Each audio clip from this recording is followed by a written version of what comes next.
Também empate para Atlético Goianiense e Vasco. O time da casa saiu cedo, abriu o placar rapidinho, só que viu Verratti no segundo tempo empatar a partida.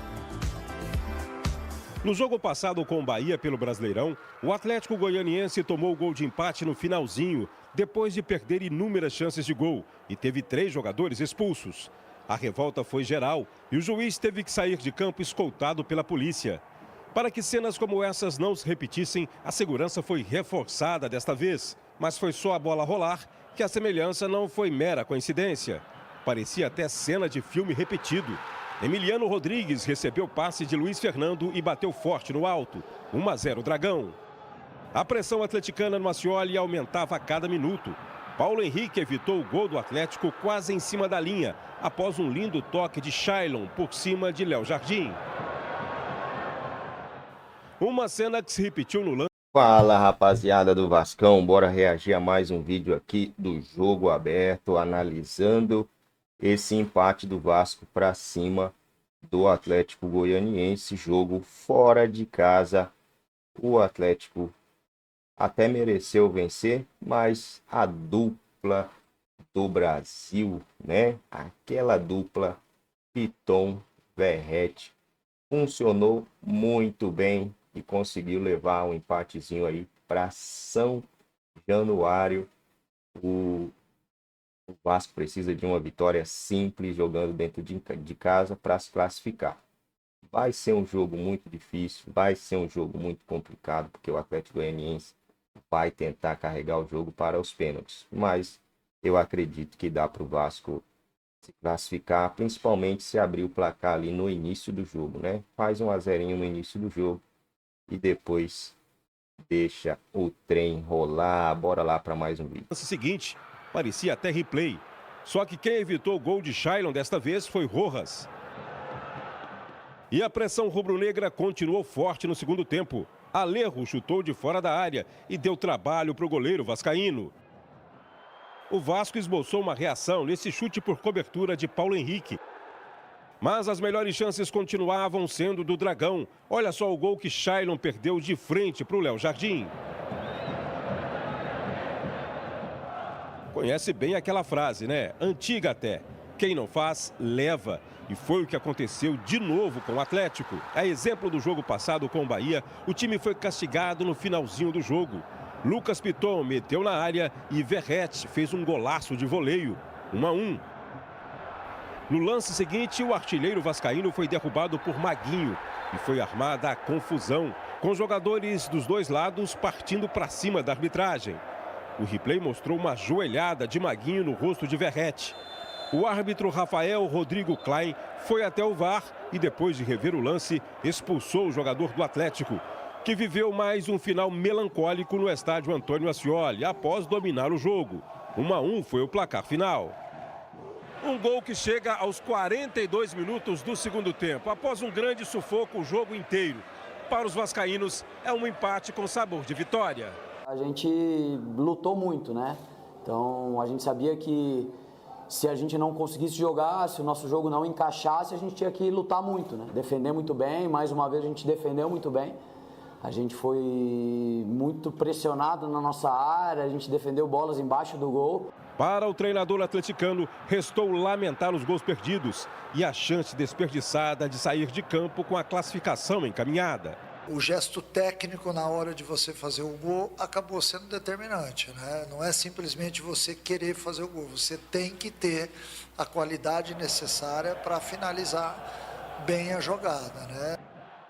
Já já muito mais da Copa do Brasil aqui no Jogo Aberto. Verdade, boa tarde para você. O torcedor hoje acordou aliviado, mas muito preocupado com a atuação do time ontem.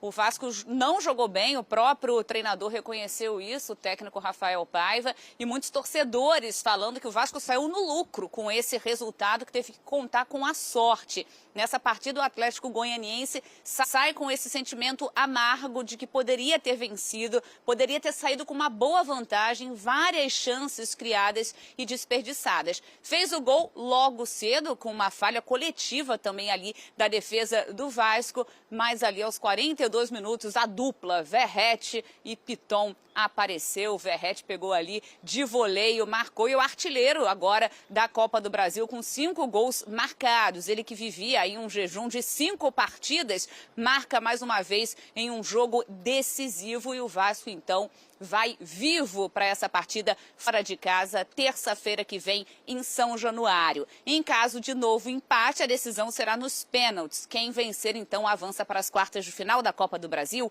e o Vasco não chega às quartas de final da competição desde 2015. Então, o torcedor querendo muito esse resultado e vai fazer a diferença também lá em São Januário. O time é muito forte quando joga em casa. Vale a gente trazer que antes dessa partida de volta pela Copa do Brasil, o Vasco entra em campo sábado, encara o Bragantino pelo Campeonato Brasileiro. Na competição vem de 2 derrotas, com esse resultado agora na Copa do Brasil, então não vence há 3 partidas. O Vasco em busca da recuperação, mas o torcedor ainda muito preocupado, chateado com a atuação do Vasco no jogo de ontem. Bruno. Obrigado. Pior jogo que eu vi no comando técnico Rafael Paiva. Com participação dele, sim. Entendo que individualmente muitas falhas, mas coletivamente também. Talvez o coletivo tenha falhado excessivamente por conta da individualidade. Se não, vejamos, Robert Rojas não foi bem. Não só no lance do gol, em que ele foi batido com facilidade pelo atacante do Atlético, Emiliano Rodrigues, mas em outros lances, depois da metade do primeiro tempo para frente, ele ganhou confiança, mas ao sair o gol, em que ele sabe que participou decisivamente, ele não estava acertando. Não falta luta, não falta entrega. O cara não se abate, não. Mas, tecnicamente, deixou muito a desejar. Pô, mas por que ele jogou, Fábio? Não foi o Michael? O Michael teve uma lesão muscular, né, um incômodo na coxa, e fez exame, não detectou nada grave, foi para Goiânia, mas a comissão entendeu que era melhor não forçar, até para que ele tivesse à disposição para a sequência, para essa próxima, Bragantino, Atlético Goianiense na volta e o Fluminense. Então era fundamental parar um pouquinho o Michael. O Piton começou mal o jogo, pouco foi o ataque, cresceu com a entrada do Payet. Tanto que o lance do gol é de uma jogada característica do Vasco, ele buscar o artilheiro Verratti. Na única grande chance que teve o Verratti na partida, artilheiro da Copa do Brasil. Meio campo. O ponto forte da mudança do Vasco no comando do Rafael Paiva foi exatamente a entrada dos 2 volantes, Hugo Moura e Cocão. Eles deram a solidez defensiva, a proteção que expôs menos os nossos zagueiros. Mas eles não foram bem ontem, em especial o Cocão.